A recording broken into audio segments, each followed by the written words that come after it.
여러분, 우리가 평소에 소비하는 고기의 무게를 전부 달아본다면 압도적인 1위가 뭘까요? 한국인의 소울푸드라고 불리는 돼지고기 삼겹살이겠죠, 당연히. 맞아요.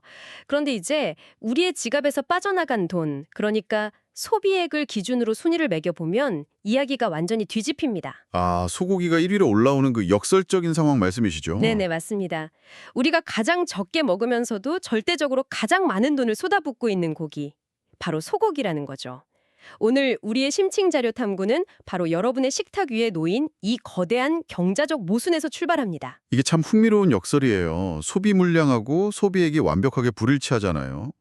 현대 사회에서 식생활이 서구화되면서 단백질 섭취가 늘어나는 건 아주 자연스러운 현상인데. 그쵸. 고기를 예전보다 훨씬 많이 먹으니까요. 네. 근데 유독 한국의 소고기 시장, 그중에서도 이 한우가 만들어내고 있는 기형적일 만큼 거대한 경제적 파급력은 단순히 식용 문제로만 설명하기가 어렵거든요. 그래서 오늘 저희가 파헤칠 핵심 미션이 바로 이겁니다.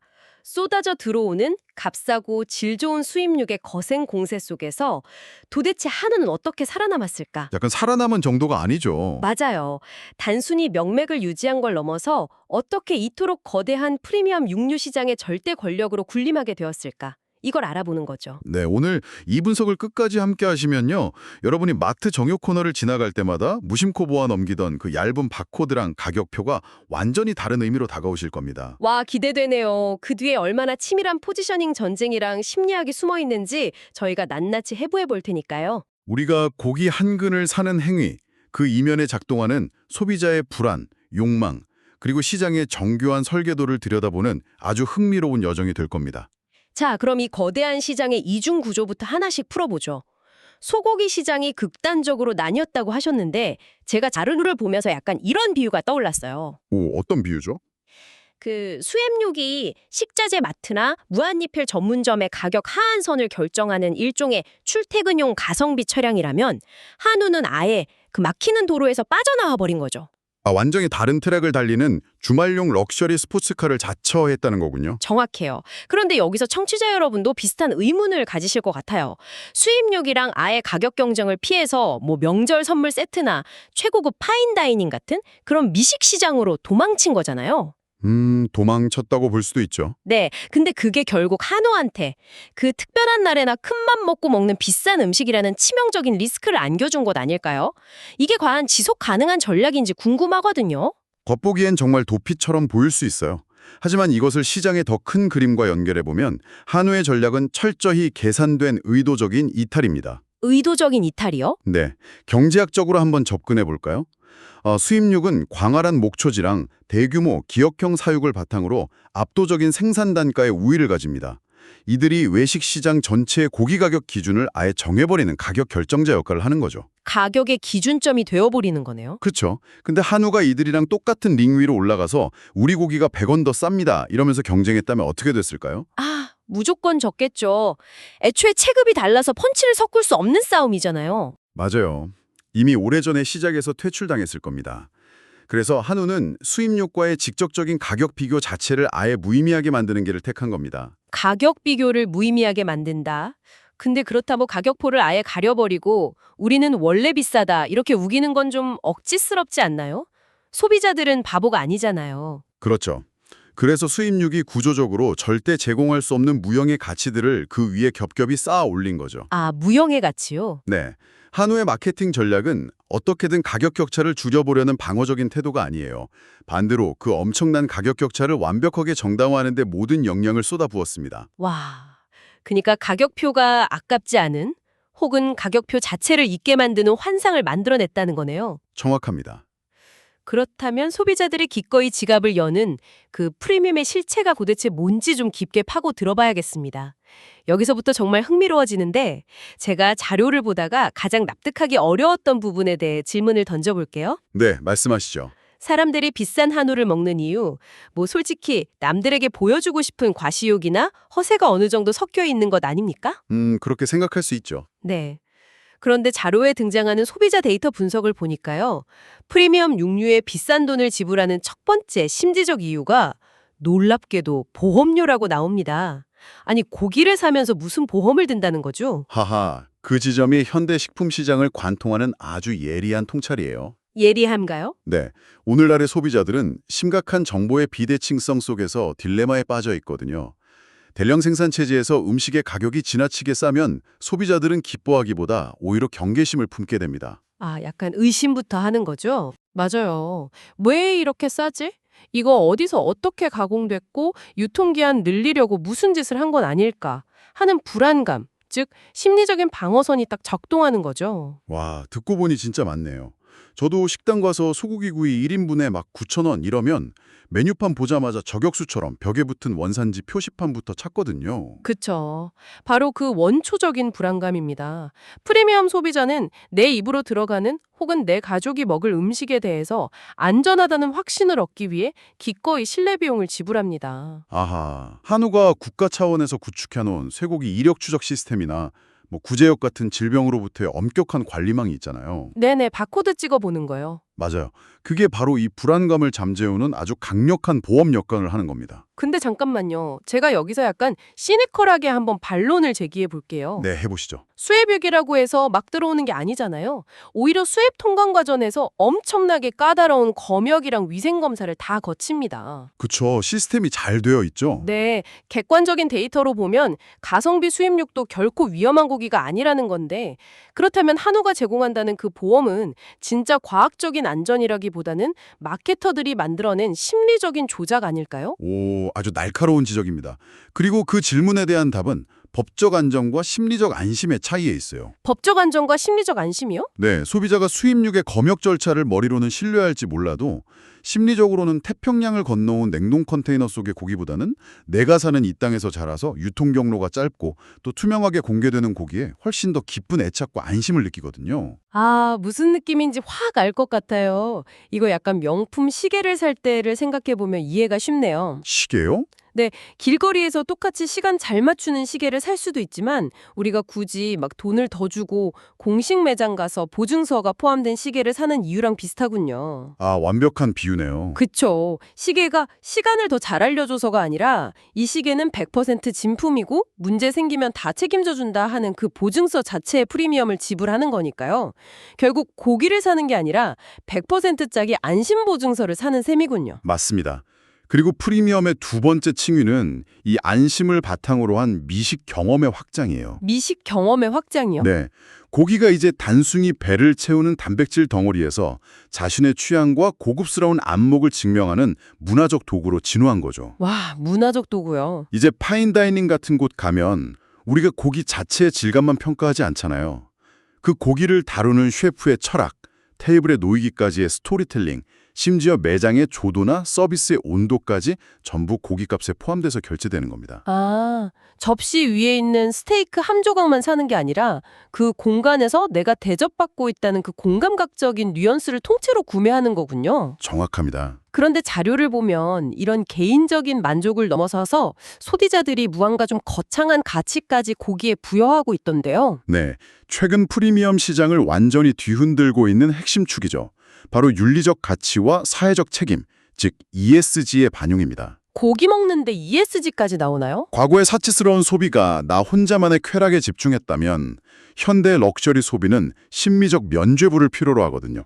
네, 나는 이렇게 비싼 것을 소비하지만 동시에 지구와 사회에도 기여하는 깨어있는 사람이다 라는 느낌이죠. 아, 약간 나 스스로한테 주는 핑계 같은 거네요. 그렇죠. 동물 복지를 고려한 넓은 축사, 메탄가스를 줄이는 친환경 사료, 그리고 지역 경제 활성화에 기여하는 로컬 푸드로서의 가치. 이 모든 요소들이 결합해서 비싼 고기를 먹으면서 생길 수 있는 내면의 죄책감을 싹 상쇄시켜주는 겁니다. 와, 이거 정말 소름 돋게 치밀한데요. 한우 마케팅은 소비자의 불안감을 지어주고 허영싱은 아주 우아하게 채워주면서 마지막엔 도덕적인 뿌듯함까지 안겨주는 완벽한 삼각편대를 짠 거네요. 네, 정말 영리한 전략이죠. 자, 이렇게 한우가 경험과 신뢰라는 철옹성을 쌓았습니다. 그런데 이 안심하고 맛있는 성벽 안쪽에서 최상의 VVIP 소비자들을 차지하기 위해서 현미경 단위의 아주 치열한 내전이 벌어지고 있다는 게 자료의 다음 핵심 내용이더라고요. 이른바 마이크로 세그멘테이션, 그러니까 초프리미엄 시작의 극단적인 세분화 전략이죠. 저는 이 대목에서 진짜 머리를 한 대 맞은 것 같았어요. 보통 우리가 최고급 소고기 하면 다들 앵무새처럼 뚝 뿌립니다 하고 마블링 자랑하는 게 끝인 줄 알았거든요. 보통은 그렇게 생각하죠. 근데 이제는 그 마블링 너머의 세계가 있더라고요. 심지어 소한테 귀리나 홍삼박을 먹인대요. 아니, 귀리랑 홍삼은 제가 요즘 체력 떨어져서 아침마다 챙겨 먹는 건강식인데 이제 소가 저보다 더 웰빙 식단을 챙겨 먹는 시대가 온 건가요? 하하, 바로 그 부분에서 소비자의 패러다임이 이동하고 있는 걸 볼 수 있습니다. 패러다임이 어떻게 바뀌었는데요? 과거 한국 소고기 시장의 절대적인 권력은 무조건 마블링, 즉 근내 지방도에서 나왔어요. 촘촘하게 눈꽃처럼 박힌 지방이 입안에서 싹 녹아내리는 부드러움이 최고급의 상징이었잖아요. 그쵸, 입에서 녹는다는 표현 많이 쓰잖아요. 하지만 툭불 한우가 어느 정도 대중화되면서 시장은 새로운 벽에 부딪혔습니다. 모두가 인정하는 툭불, 그 이상을 도대체 어떻게 차별화할 것인가 하는 문제죠. 아, 툭불이 너무 흔해지니까. 네, 게다가 마블링은 본질적으로 지방이잖아요. 이게 건강을 중시하는 현대인들한테 은연중에 좀 죄책감을 안겨주기도 하거든요. 아까 말씀하신 그 죄책감이 여기서 또 등장하네요. 맛은 있는데 내 혈관한테 미안해지는 그 찝찝한 기분. 맞습니다. 그래서 생산자들은 사료를 통해서 과학적인 돌파구를 찾기 시작한 거예요. 귀리나 홍삼박 같은 특수 사료를 먹였을 때 고기에 어떤 생화학적 변화가 일어나는지 깊게 연구를 한 거죠. 오, 그럼 진짜 변화가 있나요? 네, 예를 들어 특정 식이요법을 한 소는 불포화 지방산, 특히 그 올레산의 비율이 확 높아집니다. 올레산이요? 네, 이 올레산은 콜레스테롤 수치를 낮추는 데 도움을 줄 뿐만 아니라 고기 지방의 녹는 점을 낮춰서 사람 체온에서도 아주 쉽게 녹게 만들거든요. 와, 체온에서 녹는 지방. 즉, 입에서의 풍미는 극대화하면서도 이 지방은 혈관에 쌓이지 않는 건강한 지방이다라는 과학적 서사를 입히는 겁니다. 대박이네요. 지방이 많아서 맛있는 게 아니라 귀리를 먹어서 건강하게 맛있는 겁니다 라고 소비자들의 귓가에 막 속삭이는 거잖아요. 건강이라는 무기로 마블링의 약점을 완벽하게 방어해버렸어요. 아주 정교한 스토리텔링이죠. 자, 그럼 소가 살아있을 때 온갖 정성을 다해서 좋은 걸 먹여가지고 최고의 고기를 만들었다고 쳐요. 그럼 도축하고 나면 그 프리미엄의 여정은 그걸로 끝나는 건가요? 아니요. 오히려 도축 이후부터 진정한 부가가치의 마법이 시작된다고 볼 수 있습니다. 도축 이후에요? 네. 생산 단계를 넘어선 세분화 전략, 바로 가공과 숙성 기법의 진화입니다.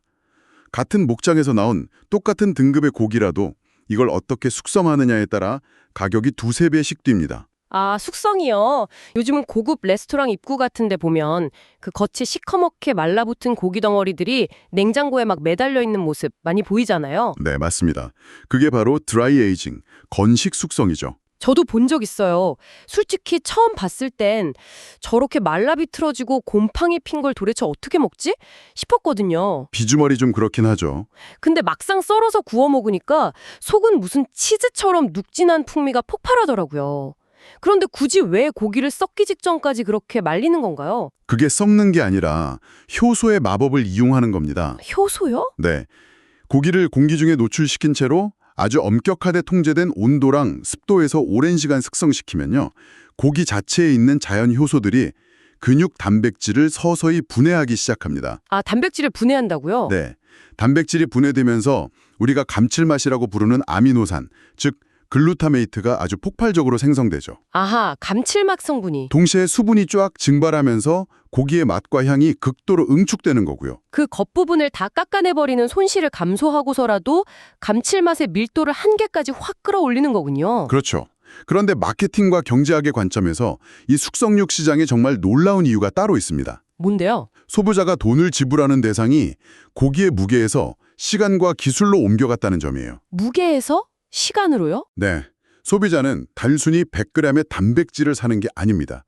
그 고기가 수십일 동안 최적의 환경에서 견뎌낸 인고의 시간, 그리고 곰팡이랑 박테리아를 통제해낸 전문가의 고도의 기술력, 거기에 프리미엄을 지불하는 겁니다. 와, 고기를 파는 게 아니라 시간을 판다. 이거 정말 시야가 확 트이는 통찰이네요. 생산 과정에서는 특별한 사료로 건강을 팔고 가공 과정에서는 뼈를 깎는 숙성의 시간을 팔고 그럼 이제 진짜 이걸로 다 된 건가요? 더 쪼갤 시장에 남아 있습니까? 아직 끝이 아닙니다. 마지막으로 공간과 유통의 세분화가 남아있죠. 공간과 유통이요? 네. 이제 소비자는 단순히 한우라는 거대한 국가대표 브랜드에 만족하지 않아요. 지리적 표시, 즉 GI 인증을 통해서 우리 소는 특정 지역의 청정한 미네랄 워터와 맑은 공기를 마시고 자랐다. 이렇게 지역의 자연 환경을 독점 브랜드화합니다. 아, 지역을 강조하는군요. 나아가서는 A 목장 B 명인처럼 생산자의 실명과 얼굴을 아예 걸어버리죠. 잠깐, 이거 듣다 보니까 완전히 와인 시장이랑 똑같아지는데요. 그냥 프랑스 와인 주세요가 아니라 어느 지역, 어느 포도밭에서 누가 생산했냐, 이걸 엄청 따지는 때로와의 개념이 고기에도 그대로 적용되는 거군요. 정확합니다. 고기가 이제 하나의 장인 정신이 깃든 공예품처럼 취급되는 거죠. 와, 그리고 이렇게 섬세해진 고기들을 소비자한테 전달하는 유통 채널도 진화합니다.